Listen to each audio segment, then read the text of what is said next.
وحده لا شريك له ونشهد ان سيدنا ومولانا محمدا صلى الله تعالى عليه وسلم عبده ورسوله بالهدى ودين الحق ارسله اما بعد فاعوذ بالله من الشيطان الرجيم بسم الله الرحمن الرحيم ومن كل شيء خلقنا زوجين لعلكم تذكرون آمنت بالله صدق الله العظيم وبلغنا رسوله النبي الأمين الكريم ونحن على ذلك لمن الشاهدين والشاكرين والحمد لله رب العالمين. حضرات الحمدللہ آپ حضرات جشن شادی خانہ آبادی کے موقع پر جشن عید میلاد النبی صلی اللہ تعالی علیہ وسلم کے مبارک محفل میں تشریف فرما. اللہ تعالیٰ کا شکر ہے ہم اور آپ اپنے محبوب صلی اللہ تعالی علیہ وسلم کی بارگاہ میں خراج عقیدت پیش کرنے کی غرض سے حاضر ہیں اور اس مبارک و محبوب اور مسعود موقع پر اللہ اور اس کے رسول کا ذکر کر رہے ہیں اور سن رہے ہیں. یہ بڑا خوبصورت اور خوشنما موقع ہے. الحمدللہ آج ضلع سراوستی کے اندر دو جگہ قائد ملت شہزادہ تاج الشریعہ حضرت علامہ اسجد رضا خان صاحب قبلہ کی تشریف آوری ہے. ایک محفل بہروا چوراہے پر جس کو میں کر کے آیا ہوں اور دوسری محفل بھنگا میں ہے جس میں آپ کے بعد مجھے جانا ہے. بیچ میں قاری جمال صاحب کا فون پہنچا. یہ میرے بڑے عزیز ہیں. اب دو پروگرام کے بیچ میں یہ تیسری محفل چونکہ میرا یہ گھر ہے اور میرے قاری صاحب بہت عزیز ہیں اس لیے میں آپ کی محفل میں آپ کے بارگاہ سماعت میں حاضر ہوں. بڑی خوشی کی بات ہے کہ ان محفلوں میں شرکت کرنے کے لیے ہمارے ساتھ کچھ علماء بھی اور ماشاءاللہ جو سنتا ہے سب کو سعادت اور یہ خوشی ہوتی ہے کہ شہزادہ تاج الشریعہ کی زیارت کر لے. تو استاذ العلماء ہم سب کے استاذ حضرت علامہ عبد القیوم صاحب قبلہ بھی تشریف فرما ہوئے. بڑے اچھے عالم دین ہیں.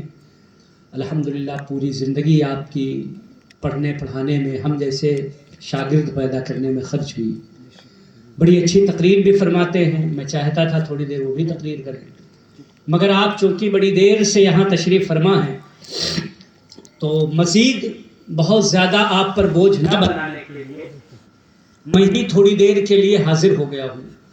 آپ حضرات محبت سے سماعت فرمائیں اور حضرت سے دعائیں حاصل کریں.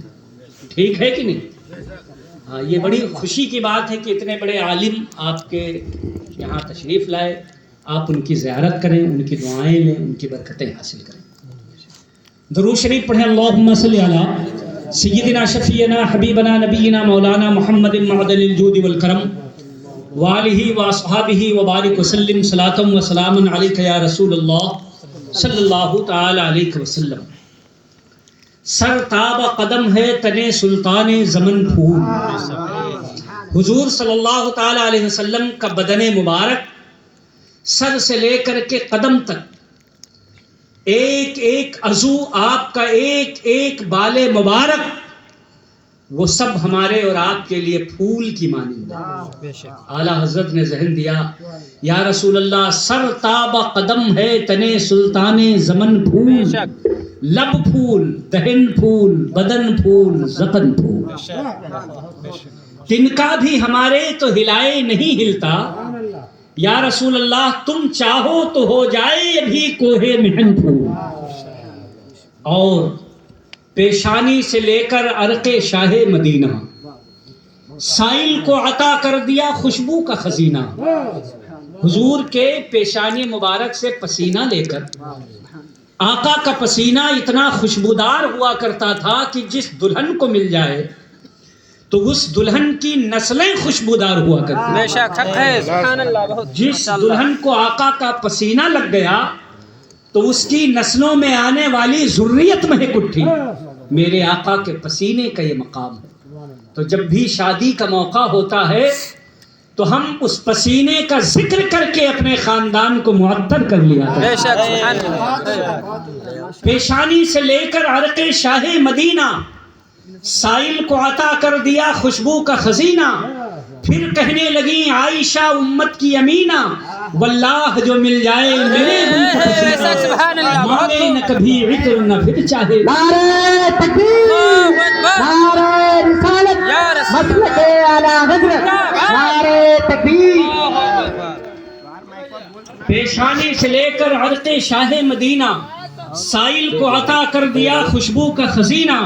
پھر کہنے لگیں عائشہ امت کی امینہ واللہ جو مل جائے میرے گل کا پسینہ مانگے نہ کبھی عطر نہ پھر چاہے دلہن پھول.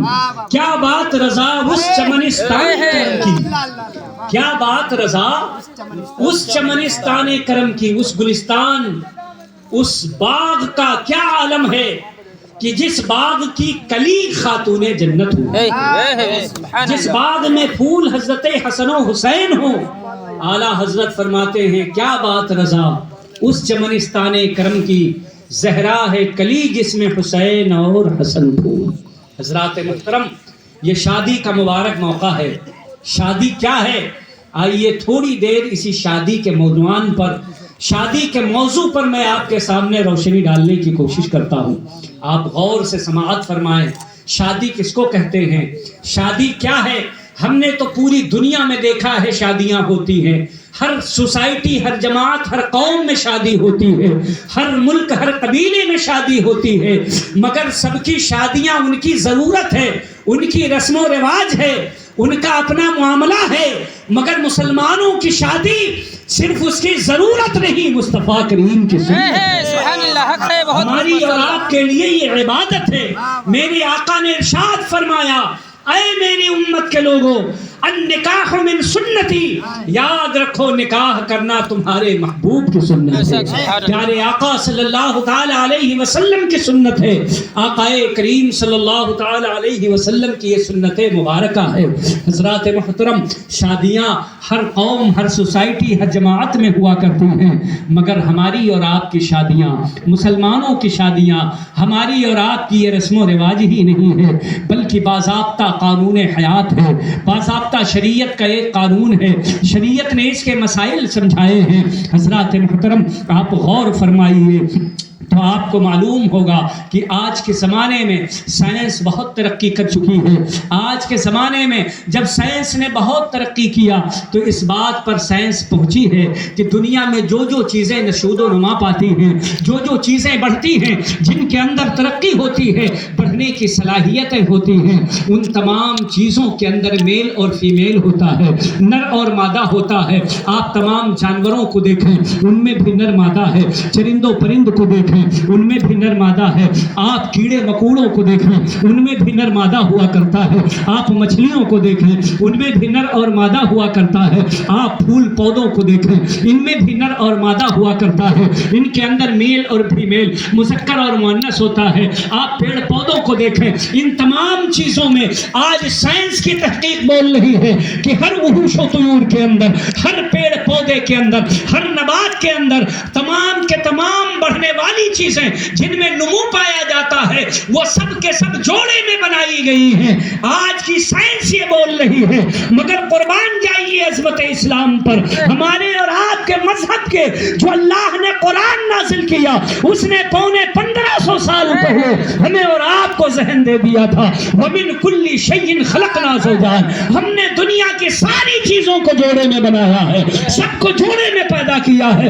دنیا کی کوئی بھی چیز وہ جوڑے سے خالی نہیں ہے. ہم نے دنیا کی تمام چیزوں کو جوڑے میں بنایا ہے. اور جوڑے میں بنایا کیوں ہے؟ لعلکم تذکرون. یہ جوڑے اس لیے بنائے گئے ہیں تاکہ تم اللہ کا ذکر کرو. سبحان اللہ، سبحان اللہ.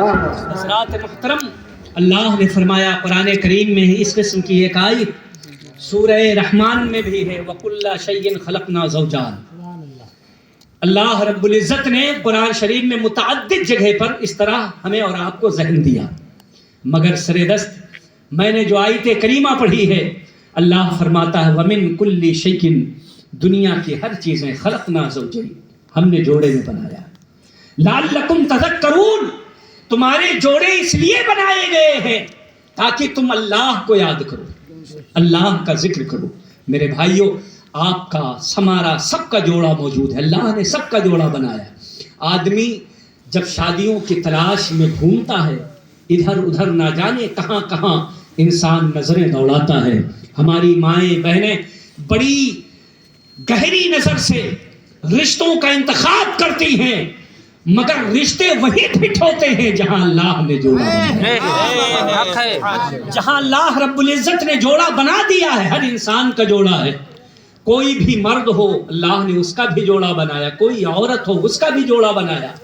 آج ہماری چاہت یہ ہوتی ہے کہ ہم جہاں رشتہ کریں، جہاں سے رشتے کا انتخاب کریں، وہ اچھے ہوں، نیک ہوں، صالح ہوں، متقی ہوں، پرہیزگار ہوں، دنیا کی تمام خوبیاں ان کے اندر پائی جاتی ہوں۔ مگر آئیے قرآن کیا کہتا ہے، قرآن کیا بتا رہا ہے؟ آپ کو اچھا جوڑا کیسے ملے گا؟ آپ کا جو جوڑا ہے آپ اسی جوڑے پر انتخاب کریں گے، نظروں میں پردہ پڑ جائے گا، آپ کی سمجھ بیکار ہو جائے گی، آپ پہنچیں گے وہیں پہ خاک جہاں کا خمیر تھا، آپ پہنچیں گے وہیں جہاں رب نے جوڑا بنایا ہے۔ اب اگر اچھا جوڑے کا انتخاب کرنا ہے تو آئیے قرآن سے پوچھو، اے قرآن تو بتا ہمیں اچھے رشتے کہاں ملتے ہیں، اے قرآن تو بتا ہمیں اچھے جوڑے کہاں ملتے ہیں، اے قرآن تو بتا اچھا اور مناسب رشتہ کیسے ملتا ہے، اے قرآن تو بتا پاکیزہ رشتے کیسے ملتے ہیں۔ تو قرآن ذہن دیتا ہے تمہیں دنیا میں نظر دوڑانے کی ضرورت نہیں ہے، تمہیں ڈھونڈنے کی ضرورت نہیں ہے، تمہیں تلاش کرنے کی ضرورت نہیں ہے، تم خود نیک ہو جاؤ، اللہ تمہاری ہی طرح تمہارا جوڑا پیدا ہوگا۔ سبحان اللہ۔ تم اپنے آپ کو سنبھالو، خود متقی ہو جاؤ، پرہیزگار ہو جاؤ، نگاہیں باحیا ہو، کردار اچھا ہو، آپ کا اخلاق مہذب ہو، پھر آپ کو تلاش کی ضرورت نہیں ہے، جوڑا خود چل کے آئے گا۔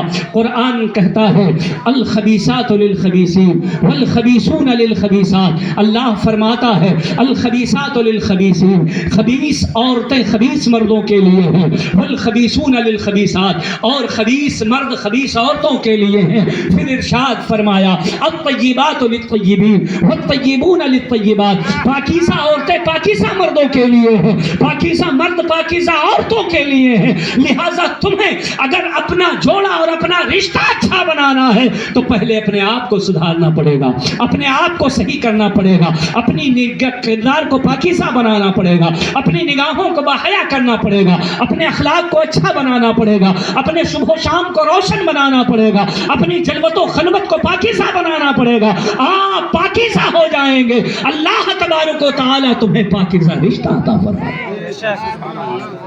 ذرا سب لوگ ہاتھ اٹھا کے بولے سبحان اللہ۔ جتنے احباب یہاں پہ حاضر ہیں آج یہ عہد کریں کہ انشاءاللہ تعالی ہمیں اپنے اندر پاکیزگی پیدا کرنا، اپنی نگاہوں کے اندر حیا پیدا کرنا ہے۔ حضرات محترم، مجھے ایک واقعہ یاد آ رہا ہے، بہت پہلے کی بات ہے۔ ایک بہت بڑے نیک متقی صالح صفت جن کا نام حضرت اسد الدین تھا، انہوں نے بڑی اپنے اندر کمال پیدا کی، تقوی اور ریاضت میں انہوں نے مہارت حاصل کر لی۔ دیکھتے دیکھتے ہوا یہ کہ انہیں گورنری کا منصب عطا ہو گیا۔ شیخ اسد الدین شیر شاہ، انہیں گورنر کا منصب مل گیا، گورنری کے لیے انہیں چن لیا گیا۔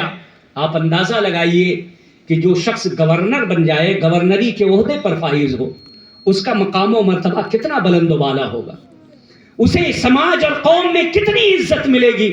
وہ جب گورنر بن گئے تو ان کے بھائی ان کے پاس آئے اور کہا بھائی جان، اب آپ نے اتنے عظیم عظیم منصب حاصل کر لیے ہیں، آپ اجازت دیں ہم آپ کا رشتہ کہیں نہ کہیں ڈھونڈیں، آپ کا رشتہ لگا دیں، آپ کی شادی ہو جائے۔ شیخ اسد الدین کہنے لگے کہ آخر میرا رشتہ کہاں کرو گے، کس جگہ میرا رشتہ لے کر کے جاؤ گے؟ تو ان کے بھائی نے کہا آپ خود گورنر ہیں، ظاہر سی بات ہے بادشاہ کی شہزادی یا کسی وزیر کی وزیر زادی، یہاں پر آپ کا رشتہ لگایا جائے گا، آپ اتنے بڑے منصب کو فائز ہیں، یا تو بادشاہ کے محل میں آپ کا رشتہ بھیجا جائے، یا کسی وزیر کے سرائے میں آپ کا رشتہ بھیجا جائے، کسی شہزادی یا وزیرزادی کو آپ کی شادی کے لیے منتخب کیا جائے۔ تو حضرت شیخ اسد الدین بولے، کہا نہیں، مجھے یہ رشتہ منظور نہیں۔ ان کے بھائی کہنے لگے آخر جب یہ رشتہ پسند نہیں ہے کہ شہزادی اور وزیرزادی کا رشتہ نہیں کریں گے، تو پھر آپ کیسا رشتہ تلاشتے ہیں، آپ کو کیسا رشتہ چاہیے؟ تو شیخ اسد الدین کہنے لگے، مکمل توجہ سے میری بات سنیے، انہوں نے کہا میں یہ چاہتا ہوں کہ میرا نکاح، میرا رشتہ ایسی لڑکی سے ہو جو لڑکی دیندار ہو، جو مجھے میرے لیے نیکیوں میں مددگار ثابت ہو، میرا ہاتھ پکڑ کے جنت کی طرف لے جائے، میرے قدم اگر بہکنے لگے تو وہ مجھے روک دے، گناہوں سے مجھے روک رکھے، جنت کے لیے میرے لیے معاون ہو، میری نیکیوں پر وہ میری مددگار بنے، اور میری یہ چاہت ہے کہ اللہ تعالیٰ اس کے وطن سے مجھے ایک فرزند عطا فرمائے، جو فرزند شہ سوار ہو، جو فرزند جو ہے گھوڑ سوار ہو، اور وہ بہادر بیٹا ہو، اور میری چاہت ہے کہ مجھے ایسا بیٹا عطا ہو جو بیت المقدس کو فلسطینیوں سے آزاد کرا دے۔ حضرات محترم، یہ چاہت کا اظہار شیخ اسد الدین نے کیا۔ ان کے بھائی کہنے لگے آپ نے جو شرطیں بتائی ہیں، آخر ایسی لڑکی کہاں ملے گی، ایسا رشتہ کہاں ملے گا؟ بات آئی گئی، ختم ہو گئی۔ ایک دن شیخ اسد الدین نماز ظہر پڑھنے کے لیے مسجد میں حاضر تھے، مسجد میں نماز پڑھ کر کے بیٹھے وظیفہ پڑھ رہے تھے، ایک شیخ اور وہاں پر موجود تھے۔ ان شیخ کے پاس ایک خاتون آتی ہے نقاب پہن کر کے، خاتون آ کر کے بیٹھ جاتی ہیں۔ شیخ پوچھتے ہیں کیا ہوا بیٹی، تمہارے پاس جو میں نے رشتہ بھیجا تھا وہ رشتہ منظور ہوا یا رد ہو گیا؟ اس شہزادی کو بولنے لگی، کہنے لگی کہ وہ رشتہ میں نے ناپسند کر دیا ہے، وہ رشتہ میں نے چھوڑ دیا ہے، وہ رشتہ مجھے پسند نہیں تھا۔ وہ شیخ پوچھنے لگے آخر تمہیں کیسا رشتہ چاہیے، کیسے رشتے پہ تم راضی ہو، کیسا رشتہ کرنا چاہتی ہو؟ تو وہ خاتون کہنے لگی شیخ میری خواہش یہ ہے کہ میری شادی ایسے لڑکے سے ہو جو لڑکا متقی پرہیزگار ہو، مجھے گناہوں سے روک دے، میرا ہاتھ پکڑ کے جنت میں لے کر کے جائے، اور میری چاہت یہ ہے کہ میری نسل سے ایک بچہ پیدا ہو میرے شوہر کے ذریعے، جو بچہ گھڑ سوار ہو، شہ سوار ہو، اور اتنا جاباز اور بہادر ہو کہ اس سے اللہ رب العزت بیت المقدس کو آزاد کروا دے۔ حضرات محترم، یہ جملہ شیخ اسد الدین نے سنا، کہنے لگے یہ تو سیم میری ہی چاہت ہے، جن الفاظ میں نے اپنے خواہش کا اظہار کیا تھا اسی الفاظ میں اس شہزادی نے اپنی خواہشات کا اظہار کیا ہے۔ چنانچہ شیخ سے کہا میرا رشتہ اس شہزادی سے کروا دیجیے، اس لڑکی سے میرا رشتہ کروا دیجیے۔ شیخ کہنے لگے آپ تو گورنر ہیں، یہ ایک غریب اور معمولی گھر کی لڑکی ہے، اس سے آپ کا رشتہ نہیں ہو سکتا ہے، نباہ نہیں ہو پائے گا۔ شیخ اسد الدین نے کہا نباہ کرنے کے لیے مال و دولت کی ضرورت نہیں ہے، سرمایہ کی ضرورت نہیں ہے، میری جو چاہت تھی اس لڑکی کی بھی یہی چاہت ہے، اتنا کافی ہے، میرا جوڑا اسی سے مل رہا ہے، میری شادی کروا دیجیے۔ تاریخ بتاتی ہے شیخ نے دونوں کی شادی کروا دی، اور شادی کروانے کے بعد ان لوگوں کی زندگی گزرنے لگی۔ جب زندگی گزر رہی ہے اللہ نے انہیں ایک فرزند صالح عطا فرمایا، اور وہ فرزند دھیرے دھیرے بڑا ہوا، گھڑ سوار ہوا، تیر انداز ہوا، اس نے جنگجوئی حاصل کر لی، بہادری حاصل کر لی۔ آخرکار اللہ رب العزت نے انہی کے لڑکے سے بیت المقدس کو آزاد کروایا۔ یہ کوئی اور نہیں بلکہ جو ان کے فرزند تھے ان کا نام شیخ صلاح الدین ایوبی تھا۔ نعرہ تکبیر، نعرہ رسالت، مسلک اعلی حضرت علماء اہل سنت، نعرہ تکبیر، نعرہ رسالت۔ شیخ سلطان صلاح الدین ایوبی کا نام آپ نے سنا ہوگا، ان علماء نے پڑھا ہے، یہ جانتے ہیں